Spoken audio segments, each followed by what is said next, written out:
What is up, guys? My name is Brandon Robles, and today I'll be showing you my best sales of the week, part 3. It'll be a shorter video, but there's some pretty good ones in here. So for the first sale is a combined order of a bunch of modern library books. It was $30, I think, in total. One thing about combined orders, I'm happy to give better deals to people that are willing to buy more.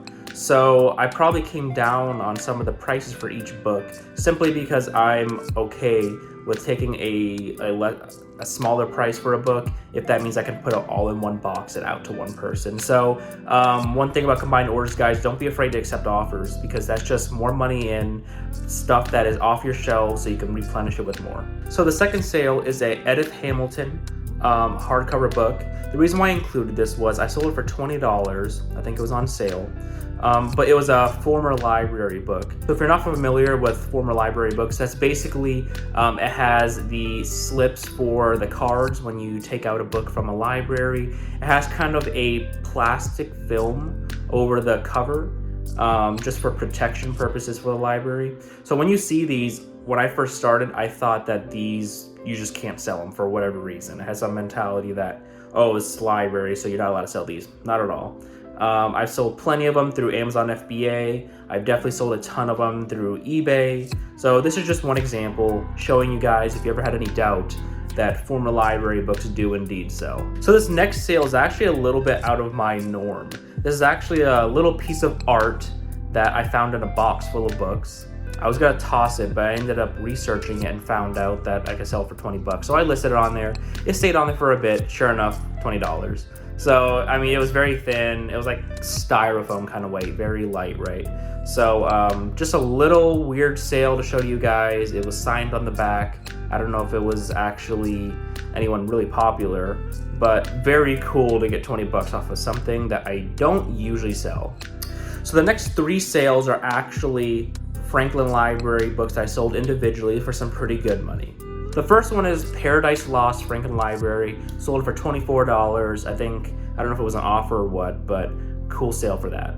I sold another Franklin Library, Canterbury Tales, $15. We'll take that too. And I also sold a Tales of Edgar Allan Poe for $19.99 as well. All right, so this next sale is for more educational purposes. So I sold the Wheel of Time paperback book lot. It was 2 through 5.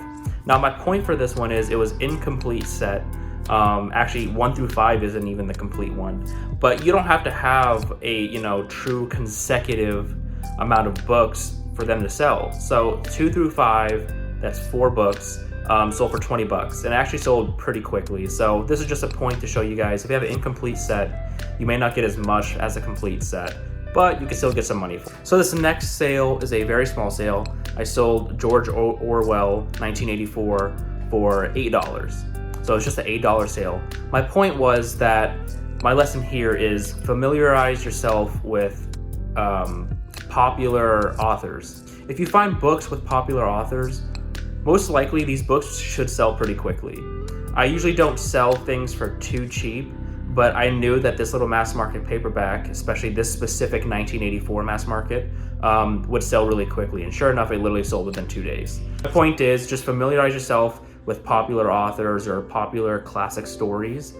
Just because you don't have a really good, just because you don't have a popular publishing company for that book does not mean that that exact book won't sell because it's just a popular book. This next sale was just a simple memoir of a person, I don't even know who it was. I sold it for $16.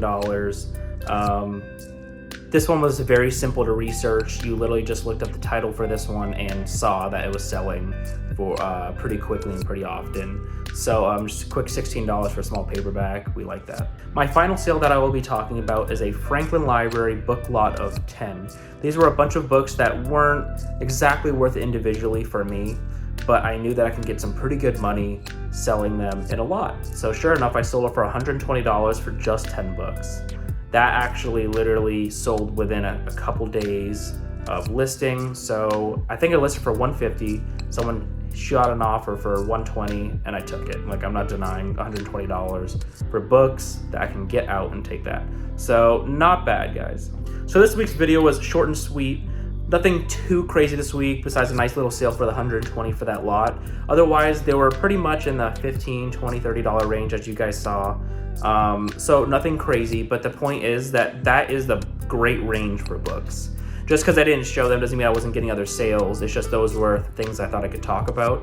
But $10 to $20, $20 to $30, that's your pretty much like basic range for books. And then you're gonna find the more unique ones in the, the 60s and the hundreds and so on.